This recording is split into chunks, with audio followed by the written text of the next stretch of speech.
ಬಡವರ ಅಕ್ಕಿ ಕಾಳಸಂತೆಯಲ್ಲಿ ರಾಜಾರೋಷವಾಗಿ ಮಾರಾಟವಾಗ್ತಾ ಇದೆ. KF42 B3739 ವಾಹನದಲ್ಲಿ ಬಡವರ ಅಕ್ಕಿಯನ್ನ ಸಾಗಾಟ ಮಾಡ್ತಾ ಇರುವಂತದ್ದು ಕಂಡು ಬಂದಿದೆ.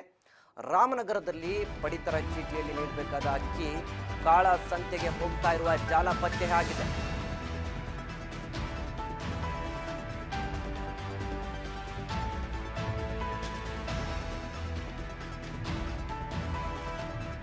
ರಾಮನಗರದಲ್ಲಿ ಅಕ್ರಮ ಅಕ್ಕಿ ದಂಧೆ ಜಾಲ ಪತ್ತೆ.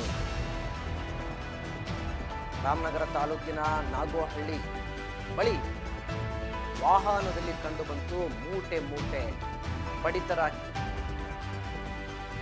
ಸುಮಾರು 2,000 ಕೆಜಿ ಅಕ್ಕಿ ಸಾಗಾಟ ಮಾಡ್ತಾ ಇದ್ದ ವಾಹನ ಕಂಡುಬಂದಿದೆ. ಅಕ್ರಮವಾಗಿ ವಾಹನದಲ್ಲಿ ಸರ್ಕಾರದ ಪಡಿತರ ಅಂಗಡಿಯಲ್ಲಿ ಕೊಡಬೇಕಾದ ಅಕ್ಕಿ ಸಾಗಾಟ ಮಾಡಲಾಗ್ತಾ ಇತ್ತು.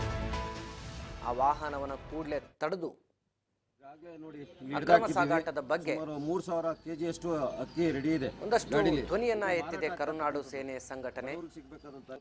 ಇದರಿಂದ ಕಾಳಸಂತೆ ಸಿದ್ದರಾಮಯ್ಯ ಅವರ ನೇತೃತ್ವದ ಕಾಂಗ್ರೆಸ್ ಸರ್ಕಾರ ಇವತ್ತು ಅನ್ನಭಾಗ್ಯ ಯೋಜನೆ ಅಡಿ ಬಡವ್ರಿಗೆ ಅನುಕೂಲ ಆಗಲಿ ಅಂತ ಉಚಿತವಾಗಿ ಅಕ್ಕಿ ಕೊಡ್ತಾ ಇದ್ದಾರೆ. ಇದನ್ನು ಕೆಲವರು ಕಾಳಸಂತೆಯಲ್ಲಿ ಮಾರಾಟ ಮಾಡ್ಕೊಳ್ತಾ ಇದ್ದಾರೆ. ನೋಡಿ, ಈಗ 3 ಗಂಟೆ ರಾತ್ರಿಲಿ ಅದು ಲೋಡ್ ಆಗ್ತದೆ. ಸಲೀಮು, ನದೀಮು, ಅತೀಕ್ ಅಂತಕ್ಕಂಥವರು ಸುಮಾರು 2,910 ಕೆಜಿ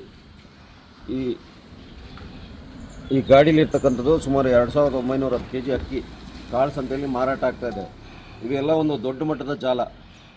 ಇದೆಲ್ಲ ದೊಡ್ಡ ಮಟ್ಟದಲ್ಲಿ ಒಂದಷ್ಟು ಜನ ಗ್ಯಾಂಗ್ ಕಟ್ಕೊಂಡು ಡಿಪೋನಲ್ಲೇ ಅಕ್ಕಿ ಎತ್ತುತ್ತಾ ಇದ್ದಾರೆ. ಕೊನೆಗೆ ಕೆಲವರು BPL ಅಲ್ಲದೇ ಇರ್ತಕ್ಕಂಥವ್ರು ಅವರು ಕೂಡ ಇವತ್ತು ಅಕ್ಕಿಗಳನ್ನ ತೊಗೊಂಡು ಮಾರಾಟ ಮಾಡ್ಕೊಳ್ತಾ ಇದ್ದಾರೆ. ಅದು ತಪ್ಪು. ಈಗ ಅವ್ರಿಗೆ ಅವರು ಬಿಲೋ ಪಾವರ್ಟಿ ಲೈನಿಂದ ಮೇಲ್ಗಡೆ ಇದ್ದರೆ ಅಕ್ಕಿ ತಗೋಬಾರ್ದು. ಬಡತನ ರೇಖೆಗಿಂತ ಕೆಳಗಡೆ ಇರ್ತಕ್ಕಂಥವ್ರು ಮಾತ್ರ ಅಕ್ಕಿ ತಗೋಬೇಕು. ಏನಾಗಿದೆ ಅಂದರೆ ಕೆಲವ್ರಿಗೆ ಅನುಕೂಲ ಇರ್ತಕ್ಕಂಥ